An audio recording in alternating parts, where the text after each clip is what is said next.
Good day everyone. So in this video, we the group 4 will going to present a discussion about the different types of religion in the whole world. So you already know what are those? And if not, be sure to watch till the end of the video to learn more. Good day, sir, and good day, classmates. This is Baron Kent P. Apuda, and we are the Group 4. We are tasked to tackle about the world religion. So first things first, before we start to discuss the world religion, I would like to discuss about the regionalism. So what is regionalism? Regionalism is a political ideology which seeks to increase the political power, influence, or self-determination of people of one or more subnational regions. Globalization in regionalism. Globalization is accompanied by regionalism of international relationship, transfer of public function to subnational or international level.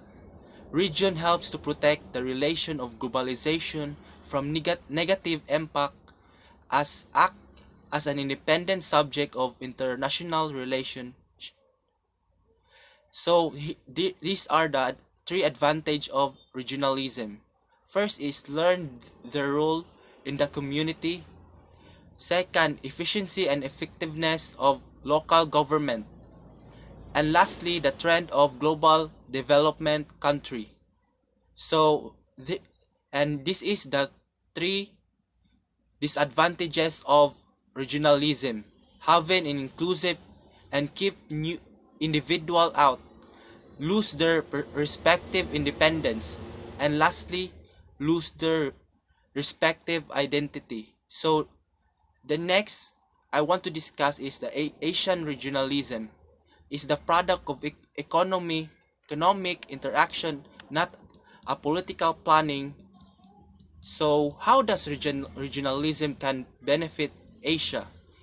A dynamic and outward-looking Asian regionalism could bring huge benefits not just in Asia but to the whole world.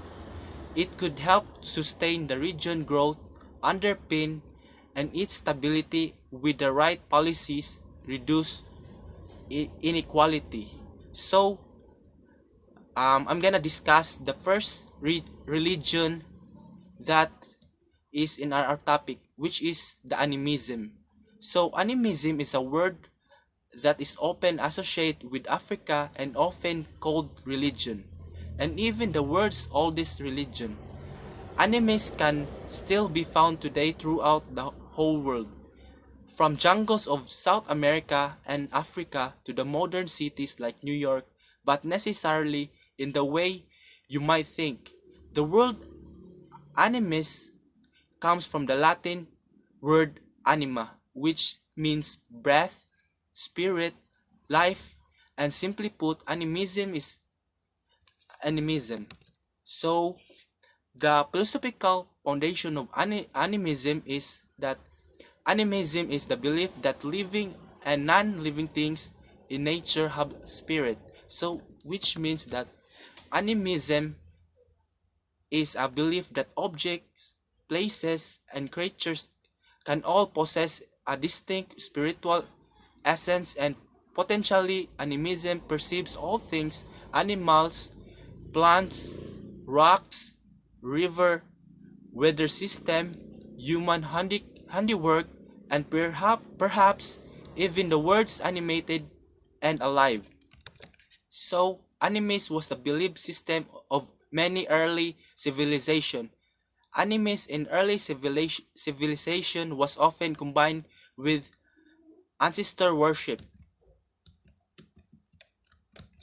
So, and the influence of animism in the whole world. So, animism dates the back to earliest human and still exists. It can practice by anyone who believes in spiritually but does not prescribe to an organized religion. Anime's gods and belief often explains natural earthly things, the presence of holy men or women, vision, trances, dancing, sacred item, and places are often characteristic of animist societies. Animes exist in traditional African, Asian, American, and Aboriginal culture. So I am done with my part and I'm giving to the next reporter. Good day, everyone. My name is Joseph Brian Tugbong, and I was tasked to report about Hinduism. If you heard the word Hinduism, what comes to your mind? Do you find it interesting? So, if you want to know more about Hinduism religion, come and join me and listen carefully, because we are going to know about the religion of Hinduism. Hinduism is an Indian religion and dharma, or way of life. It is the world's third largest religion with over 1.2 billion followers, or 15% of the global population known as Hindus. Hinduism also the world's oldest religion. According to many scholars with roots and custom dating back more than 4,000 years. Hinduism has four beliefs. Four beliefs. The four beliefs of Hinduism is the purpose of lives for Hindus is to achieve four aims. It is called Purusharthas. These are Dharma, Kama, Artha, and Moksha. This provides Hindu with opportunities to act morally and ethically lead a good life. So first, what is Dharma? Dharma means truth, the right way of living, the human behaviors considered necessary for the order of things in the world. On the grander scale, it is refers to the cosmic law of rules that was created universe from chaos. Second is the Artha. Artha is the security of having the material comfort you need to live in the world with ease. While some people think that to be spiritual means to be poor, Artha is not about rejecting the world, but being content with the things you own. It's to live skillfully in a world of material objects and exist for your benefit. The third one is Kama. The desire for pleasure is what drives human behavior. A life without pleasure and enjoyment is a hollow and empty. Moksha, it means that it is seen as a final release from life's illusion. The Upanishads describe the liberated individual as one who treats others with respect, regardless of how the others treat him or her. Return anger with soft and or harms any life form is a comfortable being alone as in the presence of others, and is humble of clear and steady mind, straightforward, compassionate, and be patient. That's the meaning of the four aims of Hindu. What are the Hindus' duty? Hinduism prescribes the internal duties such as honesty, refraining from injuring living beings, patience, forbearance, self-restraint, virtue, and compassion among others. Hindus has three beliefs. These are the three beliefs of Hinduism. Beliefs of Hinduism in many gods which are seen as manifestation of a single unity, a preference for deity while not excluding or disbelieving others, a belief in the universal law, cause and effect, and reincarnation. Hinduism also has no single founder but originated from the mixing of Harappan and Aryan cultures in ancient India around 1500 BCE. Hindus believe in one unifying spirit which is called Brahman. Brahman can manifest in many polystatic forms or in one monostatic. Hinduism is based on the concept of reincarnation. Spirit returns to earth many times in different forms, trying to become one with Brahman. The soul moves up or down and hierarchy depending on their behavior of life. A person moves closer to Brahman by obeying the law of karma, and karma is the sum of all your deeds, good and bad. Good deeds involve following your dharma or duties, independent on your position, gender, and occupation. And that's all. And the case system is Engine Cadet Loy will continue to report. Good day, sir. Good day, everyone. I am Engine Cadet Loy, and I will continue the discussion about the Hinduism, which was discussed by Engine Cadet Tugbong. So first, we will now tackle about the caste system. So what is caste system?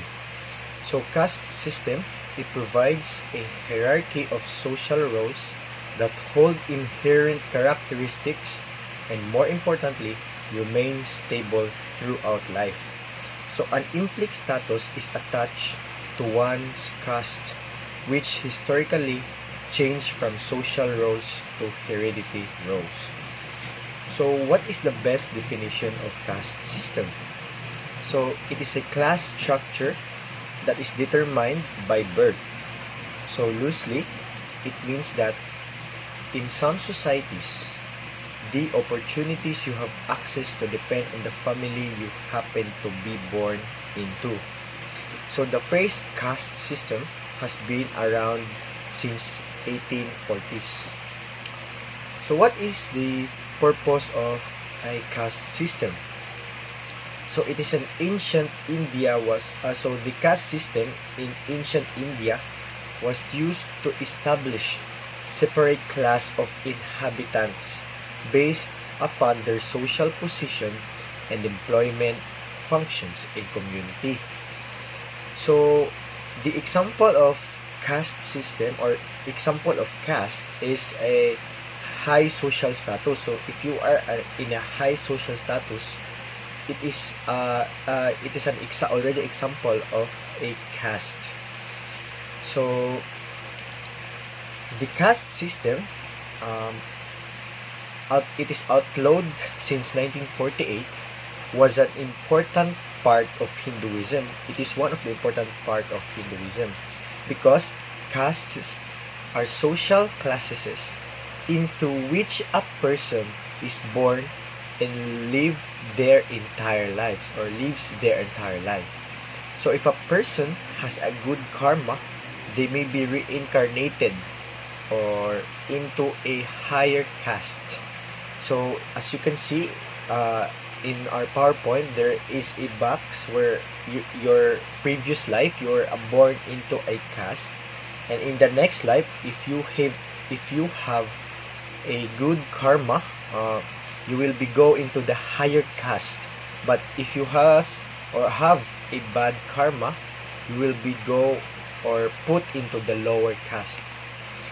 So the next is the caste system separated Indian society into distinct social classes in which everyone knew their place and believed that if they followed the dharma of their caste or the karma of their caste, they would be reincarnated into a better caste.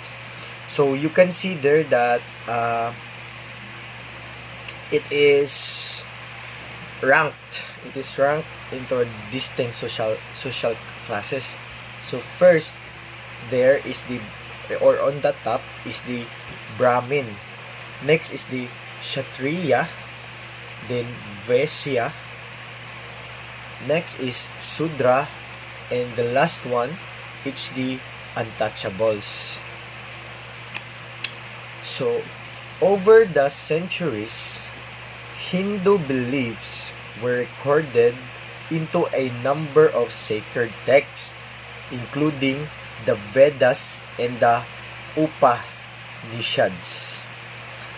So you can see there the Ramanaya. So a picture of Ramanaya. So Ramanaya is a Hindu creation story.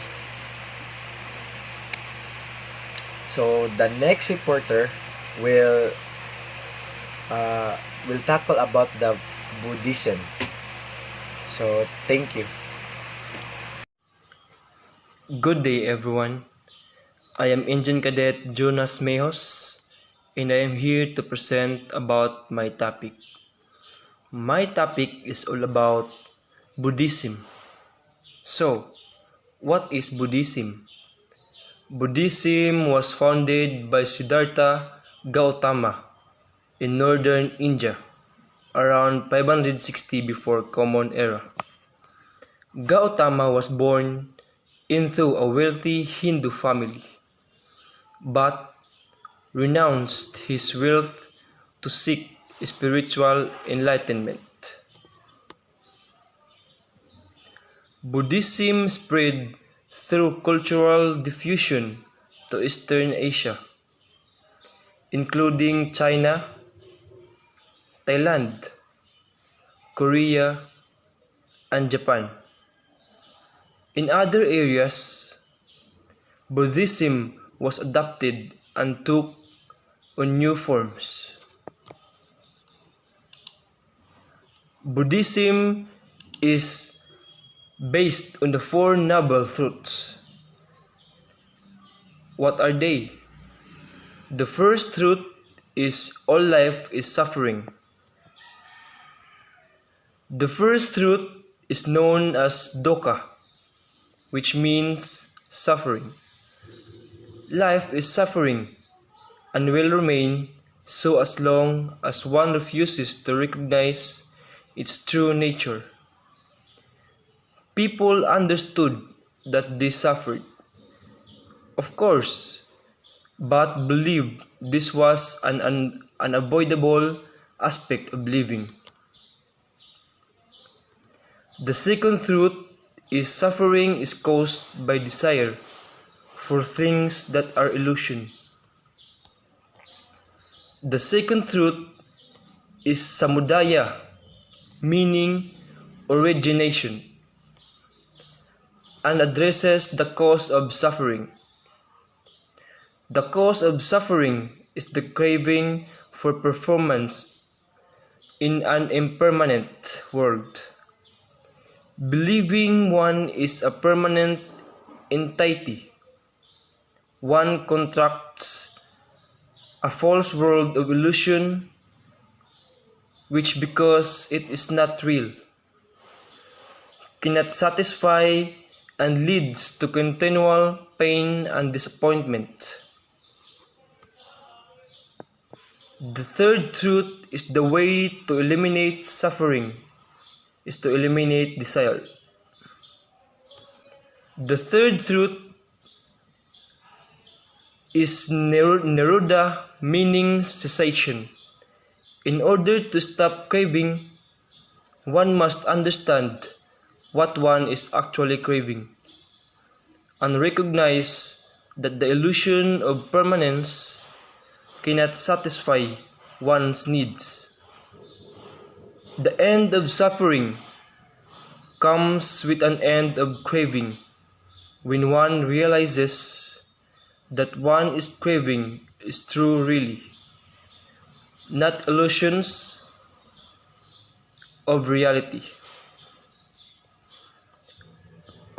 The fourth and the last truth is the following eightfold path will help people to overcome desire. The fourth truth is marga, meaning the path, by which Buddha means his middle way. In navigating life, he begins by simply stating that there is a path which leads one away from craving and suffering, and then explains what that path is. And that's all in my report. Good day and thank you. Good day. I am Engine Cadet Napoles. So today my topic is the Eightfold Path. So what are the 8 steps of the Eightfold Path? First, right view, right intentions, right speech, right action, right livelihood, right effort, right concentration, and last, right mindfulness. In early Buddhism, these practices started with understanding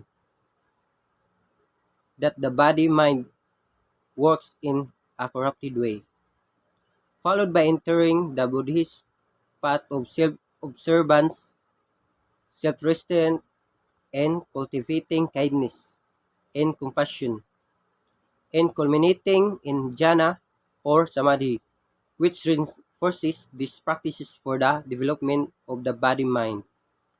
And later Buddhism insight became the central soteriological instrument, leading to a different concept and structure of the path, in which the goal of the Buddhist path came to be specified as ending ignorance and rebirth. The Noble Eightfold Path is one of the principal teachings of Buddhism, thought to lead to arhatship. In the Theravada tradition, this path is also summarized as sila, morality, samadhi, meditation, and prajna, insight. In Mahayana Buddhism, this path is contrasted with the Bodhisattva path, which is believed to go beyond our hardship to full Buddhahood. In Buddhist symbolism, the Noble Eightfold Path is often represented by means of the Dharma wheel, in which its 8 spokes represent the 8 elements of the path. So, which is the most important in Eightfold Path? The most important thing to remember if you wish to follow the Eightfold Path is to be ethical in word, deed, and thought.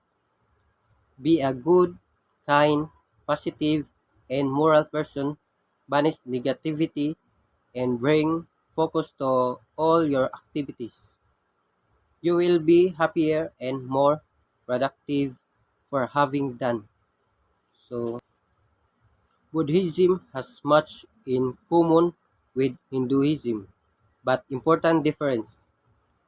Buddhism, like Hinduism, reincarnation, karma, dharma, but not caste system, Hindu gods, Hindu priesthood.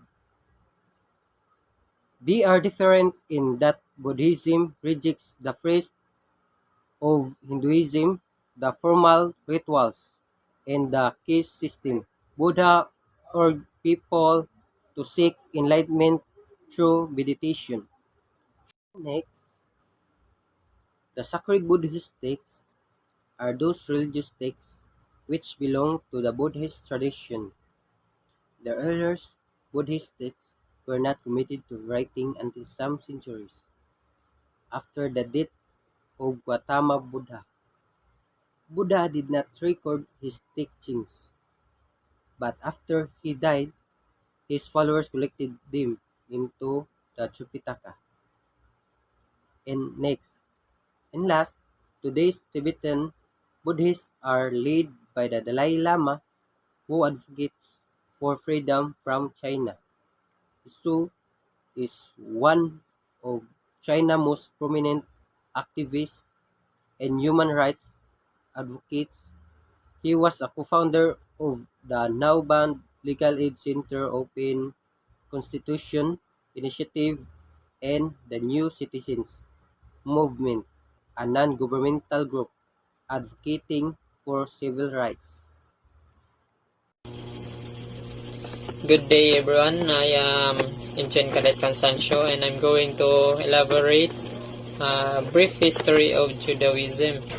So, Judaism originated in the Middle East around 1000 BCE or before Christ era. According to Jewish tradition, God chose Hebrews and helped them to escape slavery in Egypt through Moses. So followers of Judaism believe in one God who revealed himself through ancient prophets. So the history of Judaism is essential to understand the Jewish faith, which has a rich heritage, law, culture, and tradition. So Judaism believes. So Jewish people believes that there's only one God who established a covenant of special agreement with them. So their God communicates to believers through prophets and rewards good deeds while also punishing evil. So most Jews, with the exception of a few groups, believe that their Messiah hasn't yet come but will one day. So Jewish people worship in the holy places known as synagogues, and their spiritual leaders are called rabbis. So the six-pointed star of David is the symbol of Judaism. So Torah, the Jewish secret, is called the Tanakh or the Hebrew Bible. It includes the same books as the Old Testament in the Christian Bible, but they're placed in the slightly different order. So Torah, the first 5 books of the Tanakh, outlines law for Jews to follow. It's sometimes also referred to as Pentateuch. So founder of Judaism. So origins of Jewish faith are explained throughout the Torah. So according to the text, God first revealed himself to a Hebrew man named Abraham, who became known as the founder of Judaism. So Jews believe that God made a special covenant with Abraham and that he and his descendants were chosen people who will create a great nation. So mauna siyang Israel. So Abraham's sons Isaac and his grandson Jacob also become central figures in the ancient Jewish history. So Jacob took the name Israel, and his children and future generations become one known as Israelites. So more than 1,000 years after Abraham, the prophet Moses led the Israelites out of Egypt after being enslaved for hundreds of years. So according to scriptures, God revealed his laws, known as 10 Commandments, to Moses at Mount Sinai.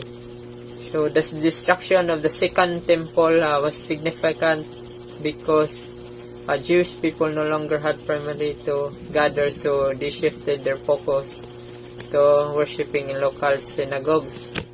So Jewish holy books, while the Tanakh, which includes the Torah, is considered the sacred text of Judaism, many other important manuscripts were composed in later years. So this offers insights into how the Tanakh should be interpreted and documented oral laws that were previously not written down.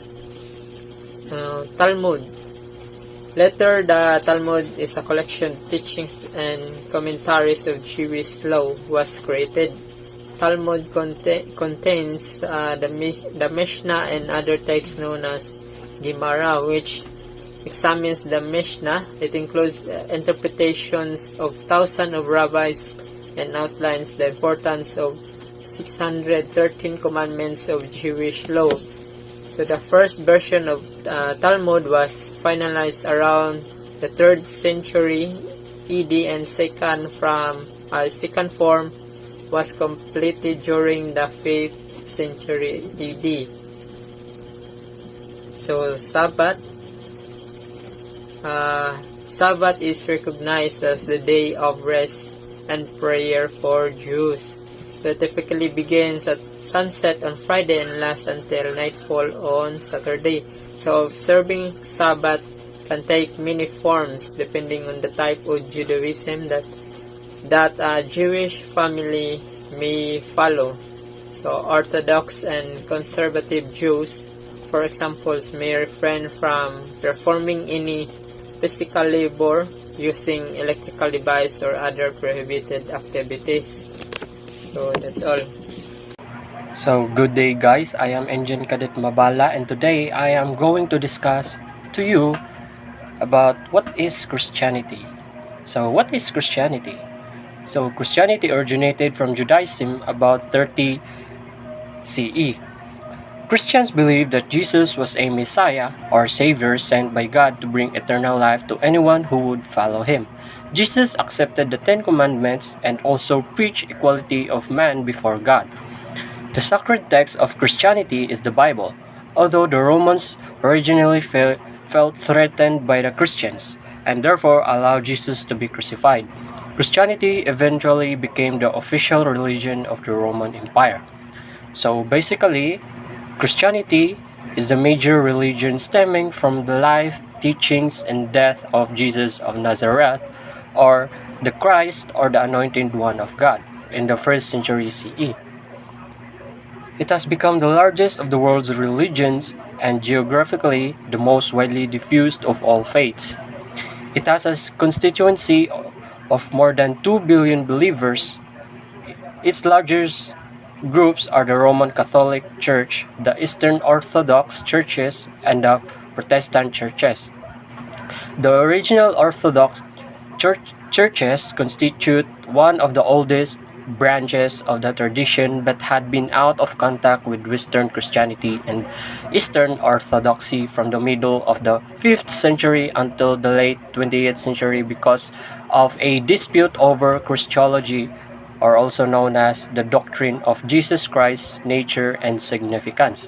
So significant movements with the broader Christian world and sometimes transcending denominational boundaries and Pentecostalism, charismatic Christianity, evangelicalism, and fundamentalism. In addition, there are numerous independent churches throughout the world. See also Anglicanism, Baptist, Calvinism, Congregationalism, Evangelical Church, Lutheranism, Oriental Orthodoxy, Presbyterian, Reformed, and Presbyterian churches. So, in this article, first consider the nature of and development of the Christian religion and its ideas and its institutions. This is followed by an examination of several intellectual manifestations of Christianity. So finally, the position of Christianity in the world, the relations among its divisions and dominations, its missionary outreach to other peoples, and its relations with other world religions are discussed. For supporting material on various topics, see Angel and Demon Bible, Biblical Literature, Canon Law, Creed, Christology, Doctrine and Dogma, Ecumenism, Eschatology, Exegesis, Faith, Grace, Heaven, Hell, Heresy, Jesus Christ, Liturgical Movement, Millennialism, Miracle, and Monasticism, Monotheism, New Testament, Old Testament, Original Sin, Papacy, Prayer, Priesthood, Purgatory, Sacrament, Salvation, Schism, Scripture, Theism, Theology, and Worship. So, at its most basic, Christianity is the faith tradition that focuses on the figure of Jesus Christ. So, in this context, faith refers both to believers' acts of trust and to the content of other faith. As a tradition, Christianity is more than a system of religious belief. It also has generated a culture, a set of ideas and ways of life, practices, and artifacts that have been handed down from generations to generations since Jesus first became the object of faith. Christianity, thus, both a living tradition of faith and the culture that the faith leaves behind. The agent of Christianity is the church, the community of people who make up the body of believers. To say that Christianity focuses on Jesus Christ is to say that somehow it brings together its beliefs and practices and other traditions in reference to a historical figure. Few Christians, however, would be content to keep this reference mere historical, although their faith tradition is historical. They believed that transactions while the divine do not occur in the realm of timeless ideas but among ordinary humans through the ages. The vast majority of Christians focus their faith in Jesus Christ as someone who is also a present reality. They may include many other references in their tradition and thus may speak of God and human nature or of the church and the world. But they would not be called Christian if they did not bring their attentions first and last to Jesus Christ. So while there is something simple about this focus on Jesus as a central figure, there is also something very complicated. That complexity is revealed by the thousands of separate churches, sects, and dominations that make up the modern Christian tradition. To protect to protect these separate bodies against the background of their development in the nations of the world is to suggest the bewildering variety, to picture people expressing their adherence to that tradition in their prayer life in church building, and their quiet worship or their strenuous effort to change the world is to suggest even more of the variety. Good day everyone, I'm Engine Cadet Mark Jimenez and I will tackle about Islam. So, in the image below, as many religions, there is no single image or symbol of Islam that is universally accepted by all Muslims worldwide. The crescent moon and star has been adopted in some predominantly Muslim countries as a symbol of Islam, though the crescent moon and the star image is believed to predate Islam and was originally a symbol of the Ottoman Empire. The word the word Islam means submission to the will of God. Islams are called Muslims. Muslims are monotheistic and worship one all-knowing God who in Arabic is known as Allah. Followers of Islam aim to live a life of complete submission to Allah. They believe that nothing can happen without Allah's permission, but humans have free will. Islam teaches that Allah's word was revealed to the Prophet Muhammad through the Angel Gabriel.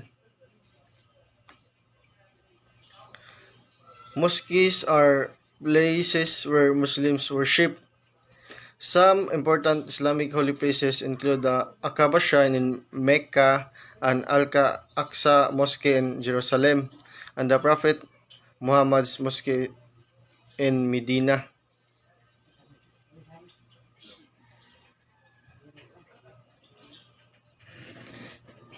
The book is written with Allah as the first person speaking through Gabriel Muhammad. It contains 114 chapters which are called surahs. The book is a Quran is the major holy text of Islam.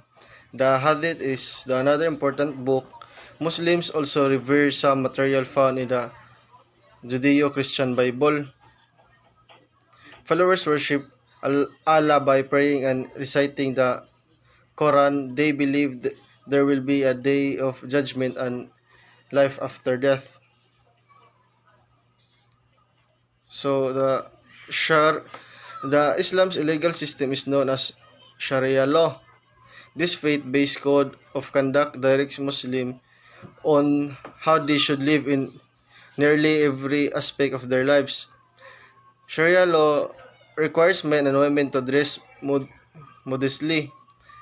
It also outlines marriage guidelines and other moral principles for Muslims. If crimes are committed, Sharia law is known for its harsh punishment. For example, the punishment for the thief is amputating a person's hand. Adultery can carry the penalty of death by stoning. However, many Muslims do not support such extreme measures.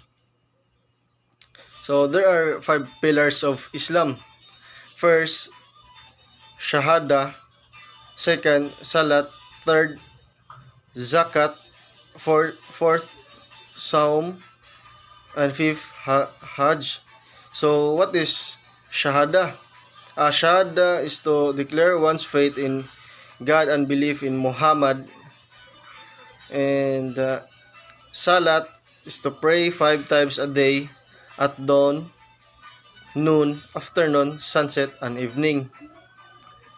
And the Zakat is to give to those in need. Na Saum is to fast during Ramadan. And the lastly is Hajj, to make a pilgrimage to Mecca at least once during person's lifetime if the person is able.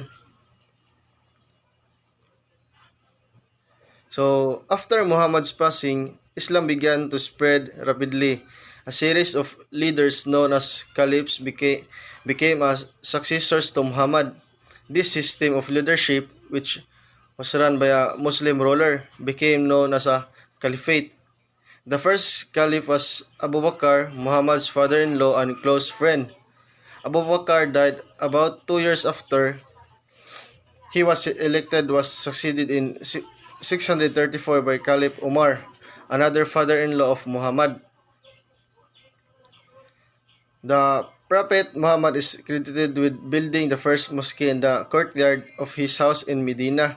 Mosques today follow some of the same principle he established in 622 AD. Men and women pray separately, and Muslims may visit a mosque 5 times a day for each of the prayer session. In addition to hosting prayers, mosques often function as public gathering places and social centers. In the Islamic calendar, the Islamic calendar is also called the Hijra calendar, is a lunar calendar used in Islamic religious worship. The calendar began in the year 622 AD, celebrating the journey of Muhammad from Mecca to Medina. It indicates the proper days of Islamic holidays and celebrations, including the period of fasting and praying known as Ramadan, which occurs during the 9 month of the calendar. There are two major holidays of Muslims. First, Eid al-Adha, and second, Eid al-Fitr.